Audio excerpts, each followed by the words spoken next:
This is Living Catholic with Father Don Wolf. This show deals with living the Catholic faith in our time, discovering God's presence in our lives, and finding hope in His Word. And now, your host, Father Don Wolf. Welcome, Oklahoma, to Living Catholic. I'm Monsignor Don Wolf, pastor of Sacred Heart Parish and rector of the Shrine of Blessed Stanley Rother. And we've now approached that time in our year when it's time for our annual Christmas story. We have a story today called On Board. Captain, thank you for agreeing to visit with me. I know it's kind of funny to have a meeting like this since we see each other every day, but unless we can have a formal conversation about what goes on here, we'll never be able to make the decisions that count. So, thanks. So let me get to it. What are we going to do for Christmas? I know we still have more than a month before the 25th, and like I said, we do see each other every day, but it's a question we have to answer. The day isn't just going to come and go with no impact, as if it made no difference on the crew. It's something we have to talk about, you and I, because it really counts. Oh, I hear you, and you're right. My specialty is systems operations. The morale of the crew and how we get along with one another isn't my direct responsibility, and I certainly haven't received any special training in this area, more than anyone else. And let me lay to rest a suspicion that you haven't said, but I know is reasonable to think. I'm not some sort of secret plant or deep spy whose job it is to keep an eye on you, or who has the job of reporting how we're really getting along. I know that was one of the banes of the Soviet system, to implant a politruk among the guys who monitor their loyalty and keeps everyone on track. I really am just one of the guys. But I am one of the guys, and what we're going to do for Christmas is going to matter to me and to our mission. And it's going to matter to you, too. What's that? Oh, I know the guys as a group aren't very religious. They're certainly not going to say much to each other or to you out loud about the holiday. Well, it's a holy day where I come from, but they'll be thinking about it. I've got to decide what we're going to do and how we're going to treat the day. Why haven't I said anything before? Well, it's because it wasn't anything we had to worry about before. When we launched in September, all of us, along with the whole world, was focused on getting into orbit, making our rendezvous, and finally setting out for Mars. The only thing anyone, including any one of us, was thinking about was the 30 million miles in front of us and the months we needed to get there. Setting up the beginning of Mars base with the supply ships and building the mission systems all had their place in the years beforehand. But all that was just hardware. People liked all the talk about the technology involved, but it was just machines and math. When it came to the crew, everyone was excited about us leaving and preparing to carve a place out of that cold new planet. In the middle of all this, none of us were thinking all that much about the intervening time. In all the hoopla, we didn't really consider what it meant to be us, to be on board this ship arcing toward the red planet. Now, here we are, so it's time. To tell you the truth, the only thing I thought about was the systems I'd designed and adapted to keep us alive and functioning. You know, when we broke orbit and set the trajectory to Mars, I checked the monitors and ran the diagnostics and looked over the inputs just about every day. I was like a teenager with his first car who checked the oil every morning.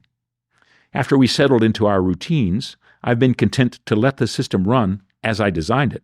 So I've been able to focus more and more on what's coming up. I know that means once we slow into orbit around Mars and get ready for touchdown, and then once we set up our base there, I'll be responsible for making sure everything's going to work. But it also means anticipating what we're going to need all the while we're on our way. The systems on our ship might be designed to be automatic and self-diagnosing, but we aren't. The astronauts are just men. You're right. We talked about crew sustainability and interpersonal dynamics while all the planning was taking place. And sure, your point's well taken. The professionals have had their say about all these things that we worry about during these months we're in transit, and all the time we're going to be on Mars. I'm not going against any of their advice, nor would I want to. And you're on target. The most critical aspect of this whole journey is how we get along together. It's not flattery to say that your leadership is the most important part of this whole mission. Elon's genius and all of his money can't buy what's going to make this plan a success. and that's you leading us. Getting along with each other here is the first priority. There isn't anything else that's going to be more critical. I know that's true. In fact, it's why I'm bringing all this up to you. Christmas is worth paying attention to for all of us. We have to decide what we're going to do, and we have to decide it pretty soon. Why? Well, especially if so many of the guys aren't really religious. It's because Christmas is woven to everybody's memory. Even if it never involved going to church or reading the Bible, Christmas occupies a place in everyone's life. I mean, it's ironic for those who are religious. The corporate marketing and all of the advertising around the season has made it meaningful no matter what you believe or what you care to think about the coming of the Christ child. Everyone on this crew has Christmas tattooed on his memory. Nobody can get away from it. I know, of course you're right. There aren't going to be any gifts or decorations. All of us were part of taking the inventory of the whole flight. At $20,000 an ounce to launch, there aren't any secret gifts stowed away here. I know that for a fact. I didn't bring along a creche scene or squirrel away any tinsel. You know that. As far as it goes, we could put up a Christmas tree image on our screens the same way we could show a fireplace burning. It'd look pretty good. Certainly, it would be a lot more intriguing than looking out the window at the star fields. I know Marlon and Wayne might not think so as they're staring through their eyepieces at the constellations, but our decorations would be as well done on our screens as anything else. But that's not it, not really. I'm not just talking about the decorations or the images. I'm talking about how to celebrate the day so that it counts for everyone. Although, don't be surprised if once we touch down and go through the cache waiting for us on the cargo vessels, there is a Santa suit somewhere among the mobility stores. I can't imagine that somebody didn't put something like that in. Even if we won't be walking around in it in the 1% atmospheric pressure, it would work as part of the regular stores for the modules. Plus, I imagine it'll end up outside, put up like a scarecrow or up next to what passes for a fireplace for next Christmas. But you see, that's just the point. Even that is the gateway into what we have to do to stay sane and whole. It's a matter of holding on to our memories and keeping up with our humanity. It's not just religious. It's as real and complete as our birth certificates. Christmas is woven into our lives. Why is it such a big deal for me?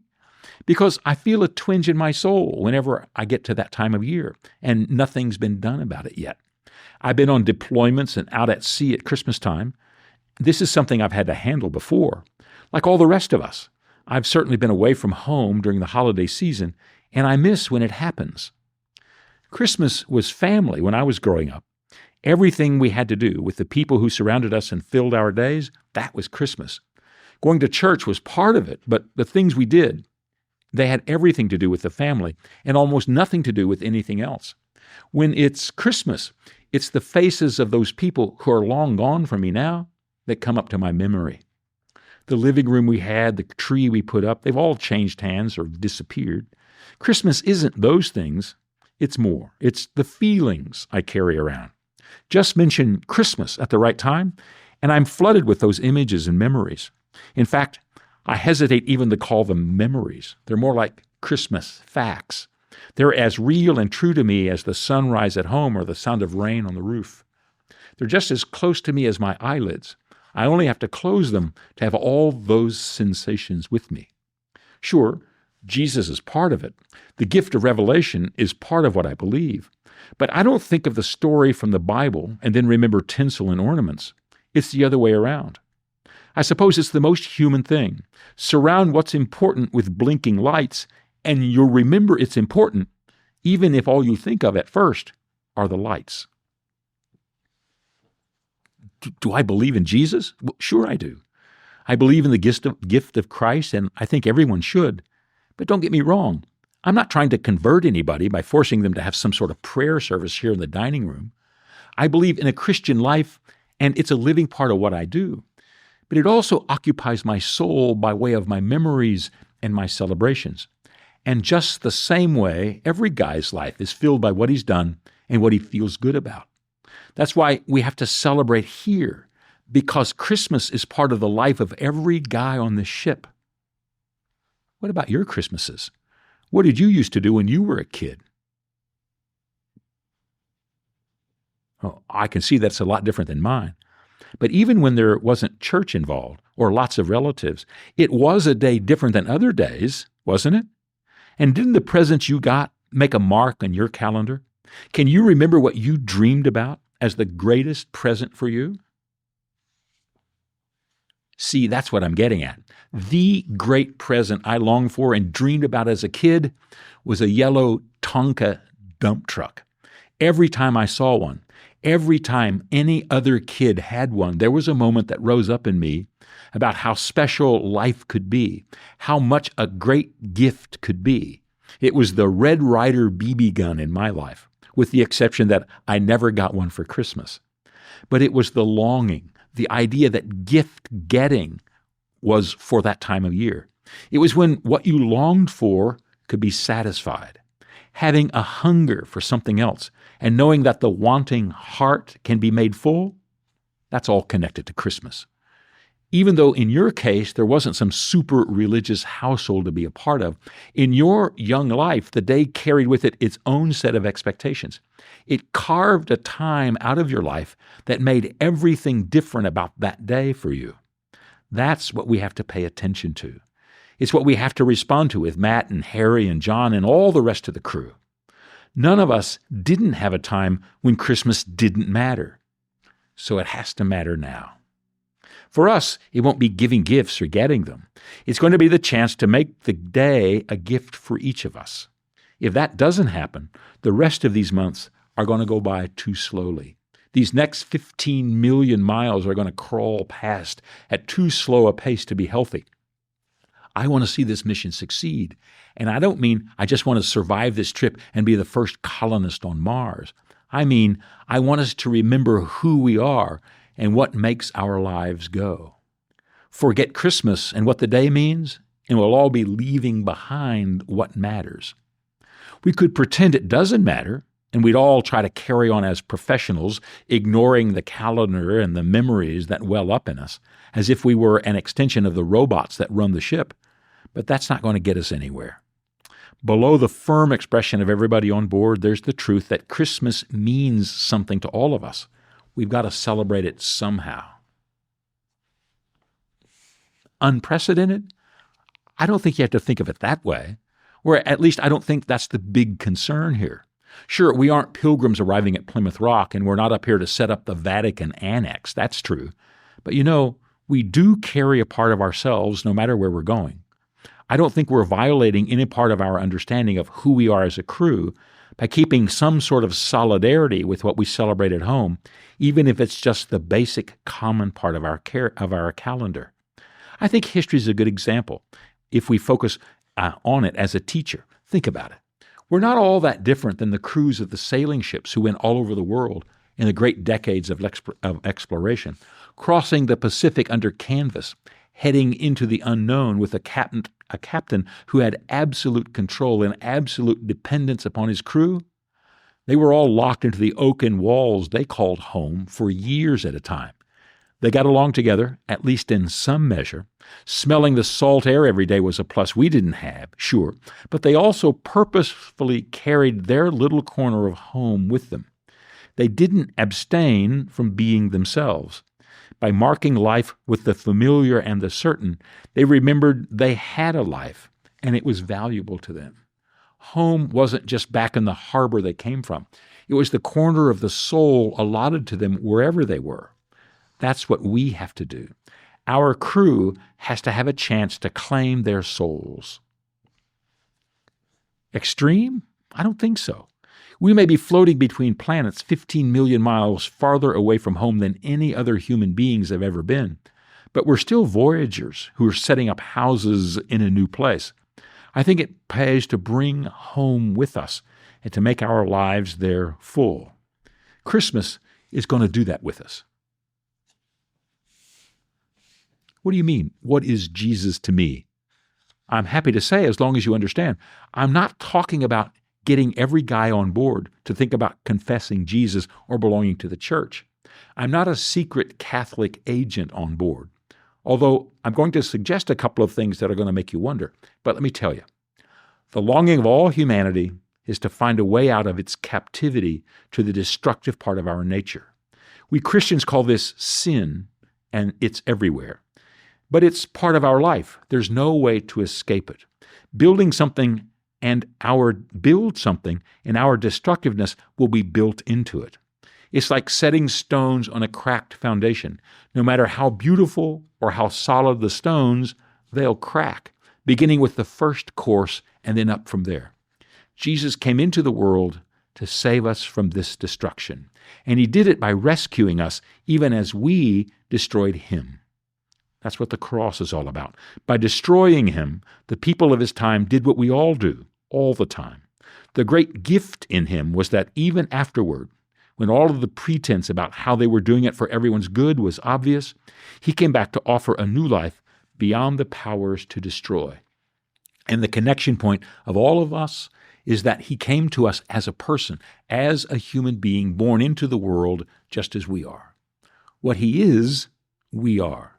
So the gift of life beyond destruction is given to us, first of all, by him being us. And then second of all, by knowing him as the one who invites us to follow him beyond destruction. That's Christmas, you know.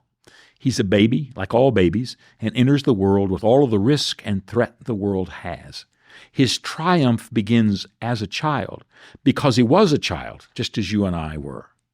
What he offers is what you and I can become. That's what Jesus is. What do you mean, will mentioning Christmas upset anyone? Oh, you mean, will it make someone mad or put someone at odds with the rest? I hear what you're saying. Sure, we run the risk of doing it this way, of doing this in a way that might leave someone out.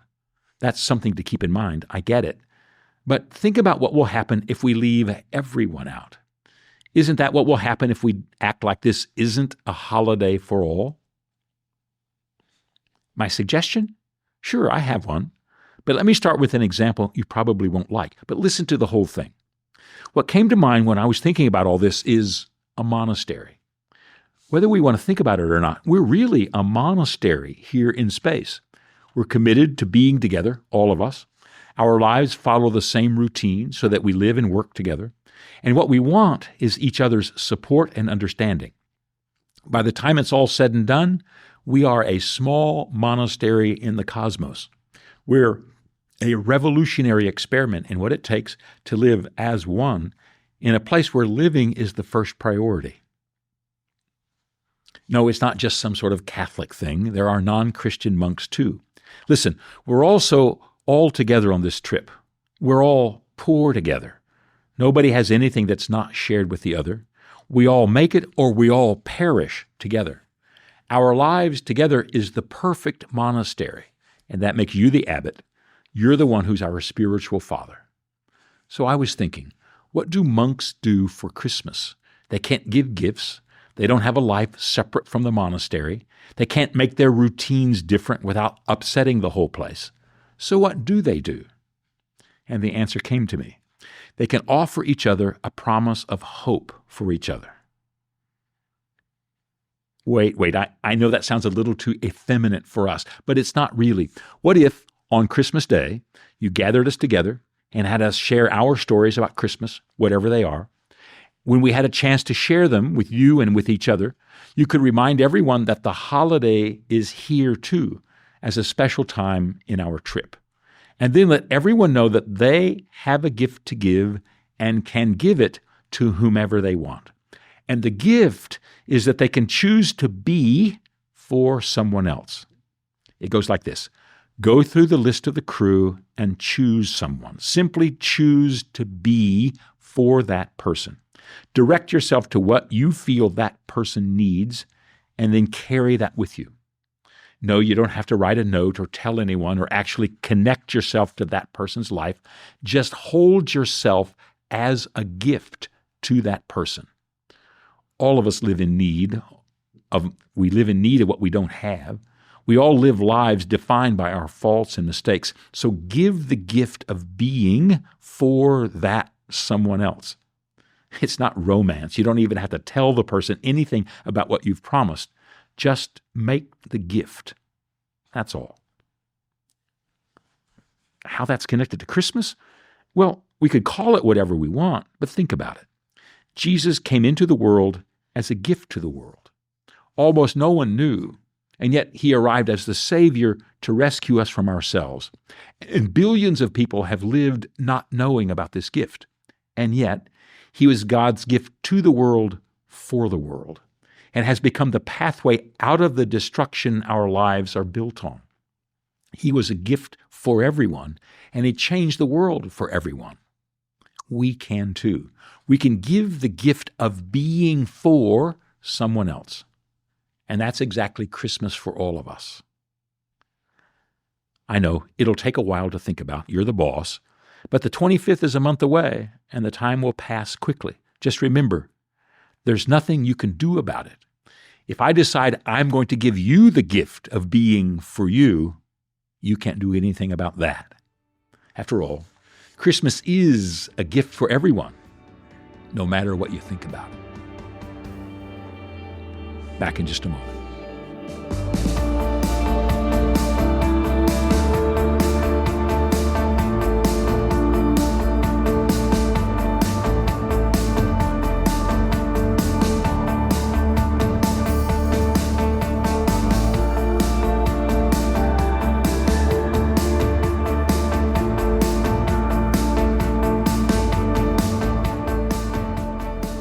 Welcome back to our final segment, Faith in Verse. We have a poem today called Christmas is Upon Us.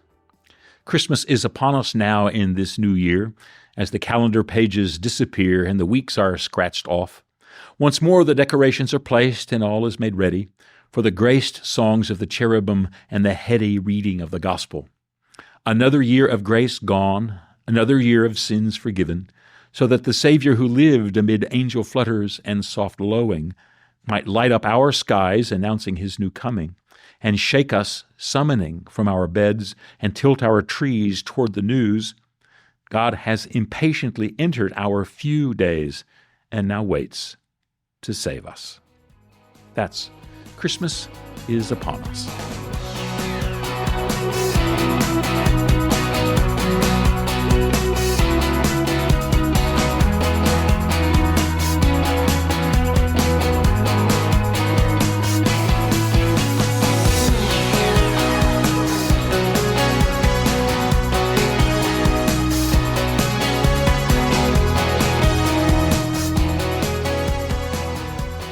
Christmas is the gift for everyone. Our lives are marked by how we live and what we do and how we celebrate this season. And we ought to remember that it is part of who we are because we have all been rolled into the life of Christ himself. And so, as the gift that we offer to one another, our invitation, like in the story, is to be for one another. And if that doesn't sound Christmassy enough, just imagine, what are we giving when we give another person a gift? We're giving them the opportunity to know that their life has a place in our lives, and that what we are is to live as a gift for them. And so giving a gift simply reminds everybody of what's been true and was always true in our lives, that what is most valuable, most important in our lives is that we live for someone else. And so this is a season in which our lives are marked by generosity and by the opportunity to receive the generosity of others. So our lives conform to the life of Christ is the ultimate gift that we can give to one another and that we can receive from one another. And so, and as you have the opportunity to celebrate this season, also remember it's the opportunity to celebrate together. So be sure and make contact with the parishes, if the parish that you're going to, if you're going to be outside of your regular parish, and be sure that you know for the people who are coming to visit the times and places of celebration in your own parish. And have a Merry Christmas. I hope you can join us in the weeks to come. Living Catholic is a production of the Archdiocese of Oklahoma City for Oklahoma Catholic Radio. To learn more, visit okcr.org.